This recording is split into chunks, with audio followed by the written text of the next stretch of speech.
Шервани Битеев – потомственный животновод. Фермерством увлекается с малых лет благодаря родителям, которые также посвятили большую часть жизни ведению подсобного хозяйства. В 2001 году для начала мы закупили 10 голов крупнорогатого скота и заодно взяли землю.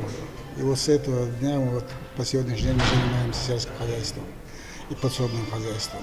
Вести хозяйство, в котором более 100 голов крупнорогатого скота, непросто. Помогает вся семья, тем самым без дела никто не остается. Вовремя делаем обработки против этих. У нас летнее время отправляем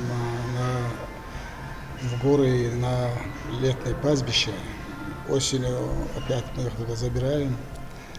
И также продолжаем ежегодно. Трудолюбие фермера из станицы Петропавловской оценили в Ассоциации крестьянско-фермерских хозяйств. Совместно с Фондом поддержки малого и среднего предпринимательства они отобрали самые успешные бизнес-проекты и наградили их авторов почетными дипломами. Организаторами являются Комитет правительства по малому бизнесу, Фонд поддержки малого предпринимательства, Чеченская республика, торгово-промышленная палата и Ассоциация АККОР крестьянско-фермерских хозяйств.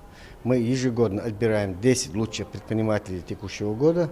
В конце года подводим итоги, вручаем им нагрудные значки «Заслуженный предприниматель» и почетную грамоту. Снижение уровня безработицы в республике эксперты связывают с ростом малого и среднего бизнеса. Тем, кто только начинает собственное дело, предоставляются гранты, благодаря которым начинающие предприниматели могут реализовать свои бизнес-идеи.